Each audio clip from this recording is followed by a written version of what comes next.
Welcome to Maths and Science Unpacked. I'm very delighted to have you here once again.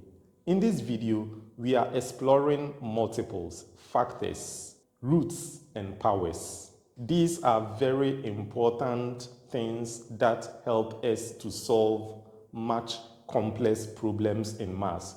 So when we have a good understanding of multiples, factors, how to find them, how to generate them, and powers and roots, how to handle them, how to manipulate them, it will be easy for us to apply these skills in solving more challenging, more complex mathematical problems. So join me on the whiteboard and let's do this together.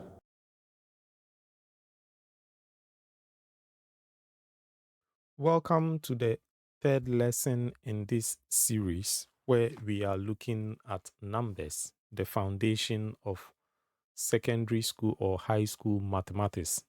We completed board maths. Before then, we did types of numbers, and now we are looking at multiples, factors, powers, and roots.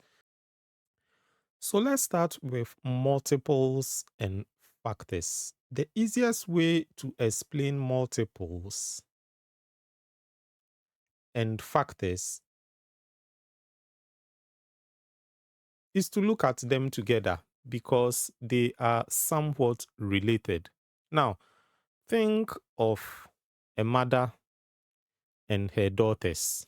Okay, so the mother obviously is the big one. Okay, the mother is the big one. And then the mother has two daughters. Okay, now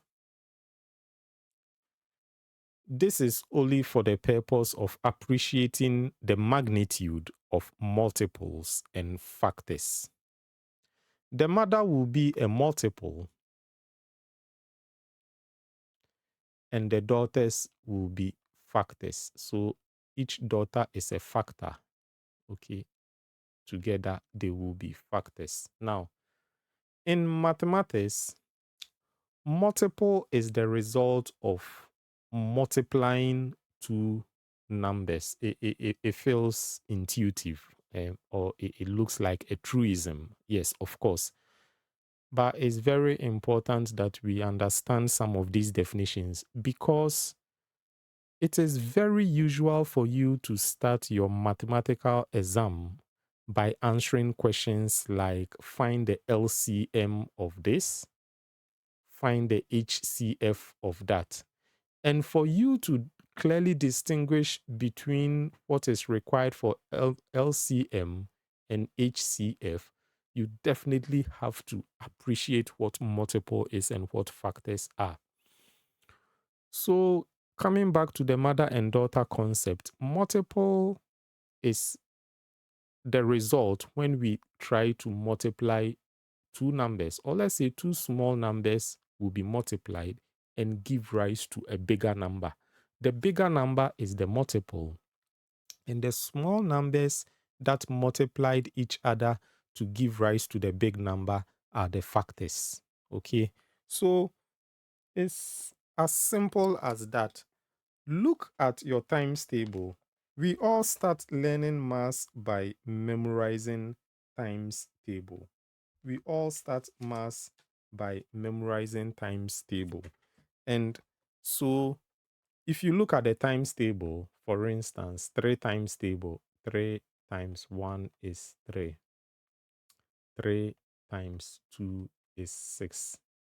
3 times 3 is 9, and so on. Now, on your times table, the result of undertaking a multiplication exercise are the multiples. Okay, the multiples. So if you are ever forgetting what this is, think of your times table. Every secondary school student would have had to do times table from year 4 onwards or so. And so when you can reflect on your times table, then you know that all the answers that you got by multiplying numbers, they are what we call multiples. And then The numbers you multiply them to give multiples are the factors. They become the factors. Okay. They become the factors. So they are actually opposite of each other. It's like bricks and wall. The whole wall is a multiple because it's made up of several bricks. But when you break down the wall into bits, you are going to get bricks, and each brick is a factor. So factors come together as bricks to build a wall, which is multiple. So multiple is always usually bigger than the factors that make the multiple. But in mathematics, we have to define stuff. So I'm going to give a proper definition of this, although I have started by explaining for you to understand what they are. It's helpful for you to be able to define it as concisely as possible. So what are the definitions of multiples? What are the definition of factors? And then we will carry on from there. So starting with a multiple, how then do we define a multiple? A multiple is the number you get when you multiply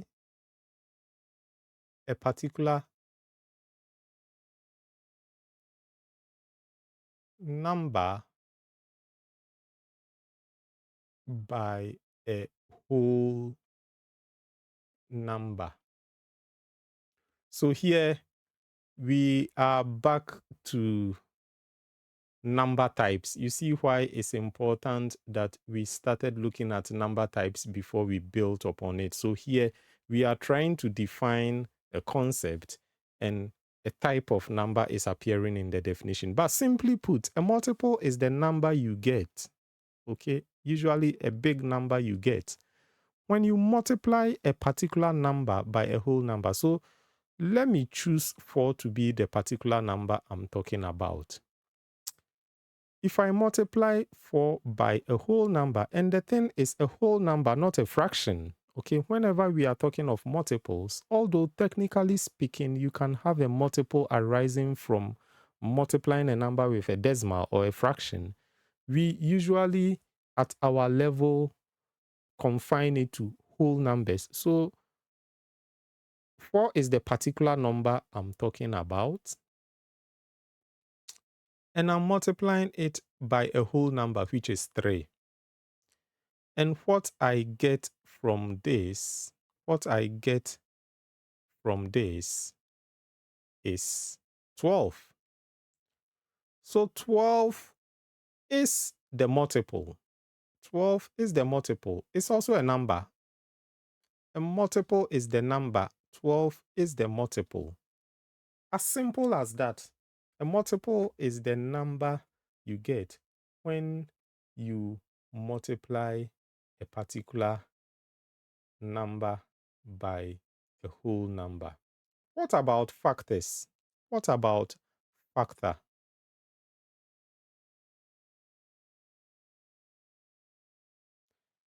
Factors are also numbers that we get. Factors are numbers that we get when a factor of a number is a whole number that divides exactly with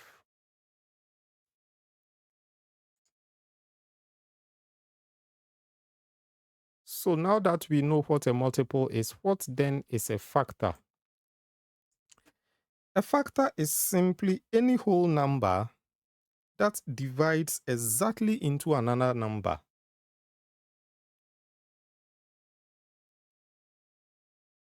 Any whole number that divides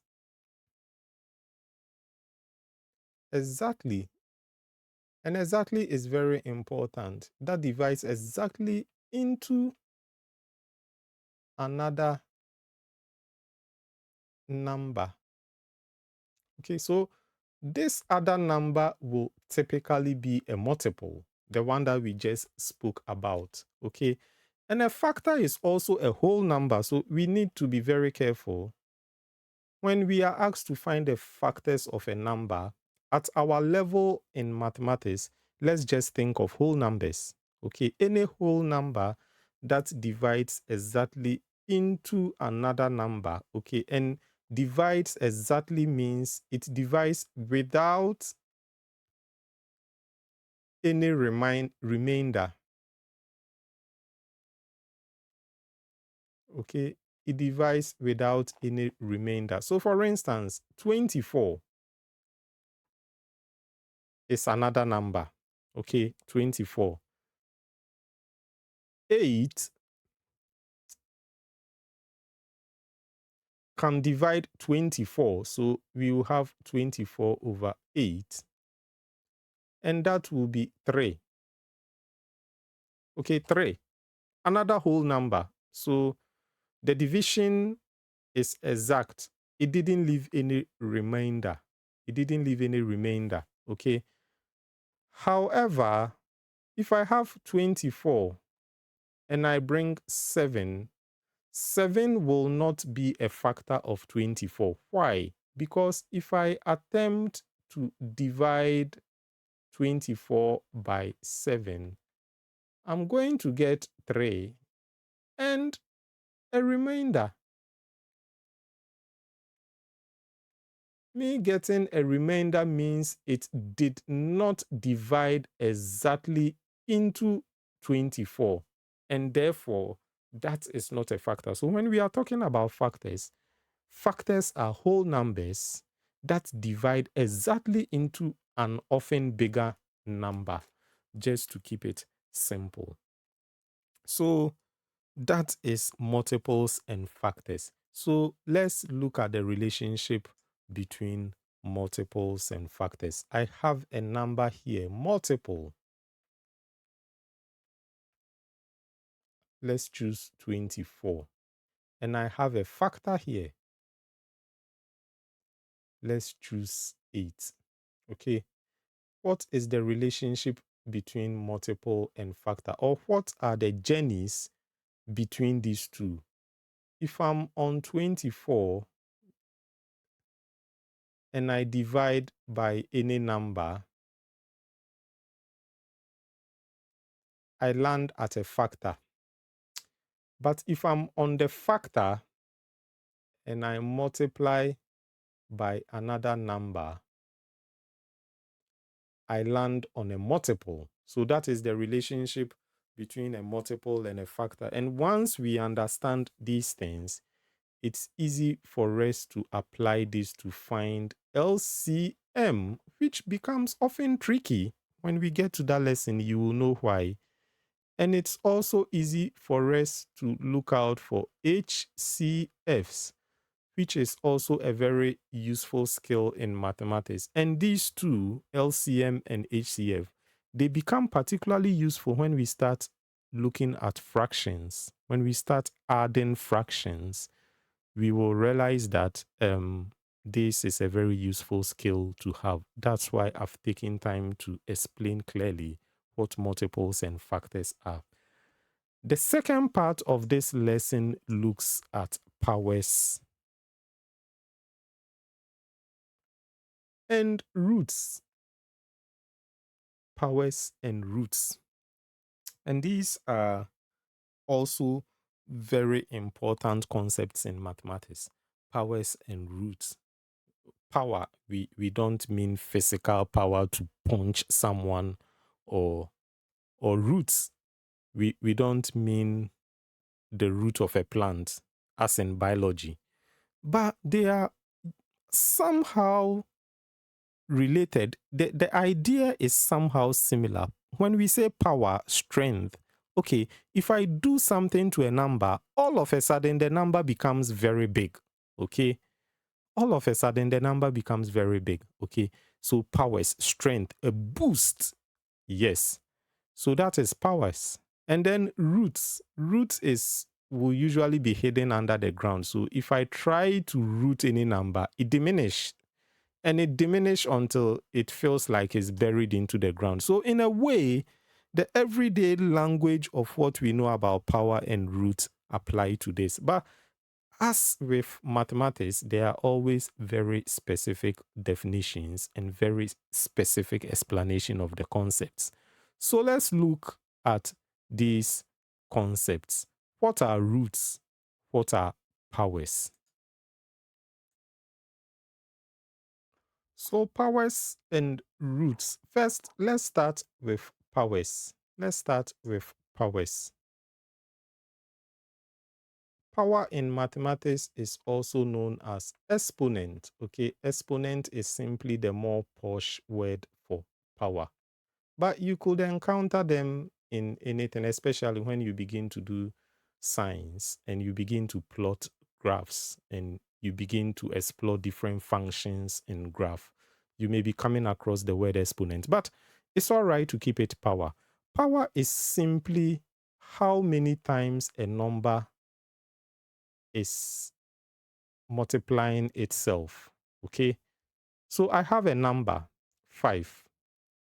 If I say 5 to the power 3, 3 is how many times I'm telling this 5 to multiply itself. So 3 is the power.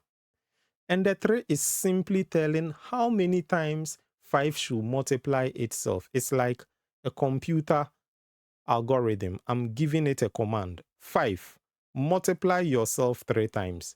Then in a way, I'm going to say 5 to the power 3. So power is simply how many times a number should multiply itself. So this becomes 5 times 5 times 5. And then we know what the number is. So for instance, if I say 2 to the power 3, I'm telling 2 to multiply itself 3 times. So 2 times 3, sorry, 2 times 2 times 2. Okay, so that is all there is. Now let's look at some notations. So first we have the base number,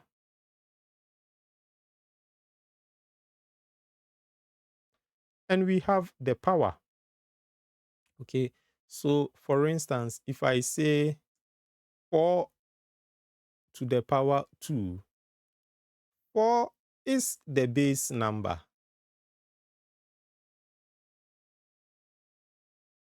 And that is the number that I'm telling it to multiply itself however many times by the power. So the power 2 is the power, and it tells how many times the base number, in our case 4, should multiply itself. Okay. Now we know what a power is. We know what the base number is. It's a very simple thing. There is a dedicated topic in maths called indices. And in indices, we will be exploring more on powers. But because we are looking at numbers as a topic, we want to understand everything that is applied to a number in mathematics. So one of them is powers, and that's why we are looking at it. So power is simply how many times you are telling a number to multiply itself. Sorry. Now let's look at roots. Let's look at roots. Okay, but before we look at roots, there are some special kinds of powers in maths that I think will be a good idea to explore them now. Yeah. So let's look at some special powers in maths. Some special powers.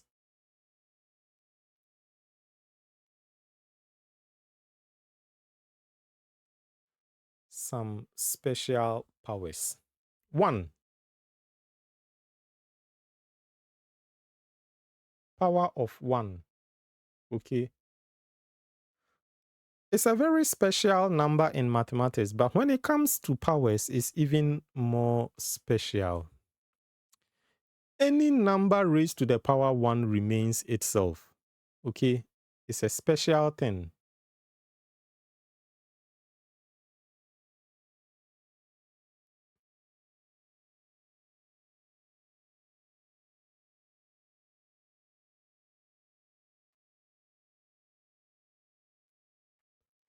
Okay, now there's a slight confusion here. If you don't take care, you think that 4 to the power 1 means multiply 4 by another, by 1 4.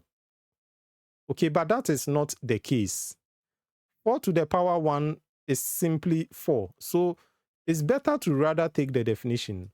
Special powers, power of 1. Any number raised to the power 1 remains itself. Don't go and attempt multiplying anything. Otherwise, you can easily confuse it with multiply with another 1 4. Just 1 4. Apart from the number itself. And you may end up getting into trouble. So rather, just have it in your mind that any number raised to the power 1 remains itself. Nothing happens to the number. It looks like it has no importance, but when you go subsequently into maths, when you go further into some of the topics, and where you are, for instance, establishing proofs, you come to certain statements and you necessarily must raise them to power 1, although you will not fundamentally change anything. You will not change the value of 1, but you can only continue solving that problem when you have raised it to 1, because you are trying to solve something where there must be a power, but at the same time, you don't want to change the value of that number. Then you realize that power of 1 becomes very useful. The second kind of special power, is power to 0. Power 0. Okay, power 0. And again, we have to learn this once and for all. Oftentimes, when we are multiplying things by 0, it feels natural to think it ends up in 0. Why? Right? So why not power 0? It's very tempting to think that any number raised to the power 0 should be 0. So if I have 5 to the power 0, it should be 0, because you know from primary school that 5 times 0 is 0. But actually, get this right and fix it on your mind once and for all. Any number raised to the power 0, let's write it. Any number raised to the power 0, strangely enough, is 1. Yeah, strangely enough, is 1. And there is a proof. There is a proof. We will reserve the proof for when we go on to indices and we are looking at powers. Then we will prove why any number raised to the power 0 is 1. Okay, but these are the two special numbers, two special powers that you should bear in mind when you are doing mathematics. Any number raised to the power 1 remains itself. So don't go and attempt adding another number, multiplying another number, just one other number. You get yourself confused and you might end up actually finding the value of power 2. And then secondly, any number raised to the power 0 is 1. Okay? At this point, it's enough for us to memorize that. We don't need to prove why. When we go on to indices, we will prove why any number raised to the power 0 is 1. But for now, it's enough for us to accept that any number raised to the power 0 is 1. Now let's go on to roots. Let's go on to roots. Let's go on to roots. Now, what will we say are roots? Roots are interesting. roots do the opposite of powers.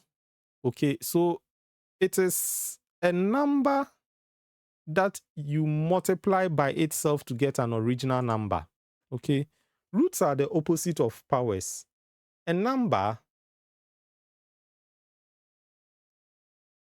you must multiply by itself to get an original number. And here, for simplicity's sake, I'm just limiting it to square root, okay? Otherwise, strictly speaking, it is the number of times you must... No, let's just keep it simple at this point. Square root, a number you must multiply by itself to get an original number. So what do I mean by that? The original number, let's say, is 9.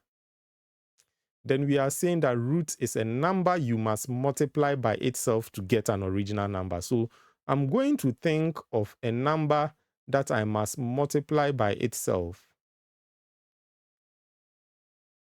to get this original number of 9. So that is root. Let's keep it simple. Root is simply the opposite of powers. If I raise a number to any power, then I can reverse that operation by finding the root of what I got when I raised it by a power. So it is as simple as that. Now, there are many different kinds of roots, but for students of mathematics at secondary school, it becomes really handy when we know some root numbers. Okay, so the first 10 10 squares and their roots. Okay, so let's quickly look at them. 2 squared, 3 squared, 4 squared, 5 squared, 6 squared, 7 squared, 8 squared, 9 squared, 10 squared. We can keep it to 12, 11 squared, 12 squared. We should know this, okay? Because sometimes when you are solving mathematical problems, the multi-step questions that require a multi-step solution, it becomes handy when you can quickly recall the square of any number because you will encounter such expressions. It also becomes handy when you can quickly know the root of certain numbers. It becomes handy. You don't really need to reach out for a calculator or start dividing or multiplying to get it. So it's good if you can really memorize some of these relatively frequent squares and roots that you encounter in high school or secondary school mathematics. So this is 4, 9, 16, 25, 36, 49, 64, 81, 100, 121, 144. And then you should know the roots of these, okay? The roots of this will bring us back to the base numbers here. So root of 4 becomes 2. Root of 9 becomes 3. Okay, so remember the definition. When we want to reverse power, we root it and we are back to that number. Root of 16, 4. Root of 25, 5. Root of 36, 6. Root of 49, 7. Root of 64, 8. Root of 81, 9, and so on. Root of 100, 10. 11, and then 12. Okay, it's very useful when you can recall this from memory. So when you are solving a more complex problem that requires a multi-step approach, you can come to a point and there is root 81, and you must solve that before you move to the next point. Quickly, you know that should be 9, and then you carry on solving your problem. So this is very useful. So there you have it. we have been looking at multiples, what they are, factors, powers, and roots. They are specific topics on their own that will allow us to delve deeper into them. Okay, we can have a deeper dive into indices and sets when we are looking at powers and roots. We will come to that. But for now, it's helpful for us to know these about numbers, multiples, factors, roots, and powers. Then we know how to handle them before we come to the dedicated topics. Okay, so this is where we will bring our lesson to an end. So, what have we been looking at? We are still on the big topic, number one, the first part, and we have just looked at multiples, factors, powers, and roots. The next subtopic will be prime factors, HCF, and LCM. And as I told you, I've structured the course in a way that we build upon the previous topic. So we started looking at types of numbers, then we looked at board mass, and then we have now looked at multiples, factors, powers, and roots. We will need what we did in multiple factors, powers, and roots to really, really understand prime factors, HCF, and LCM. So that is the next topic that we will be doing. So look out for the next one in the next video. Prime factors, HCF, and LCM. Thank you.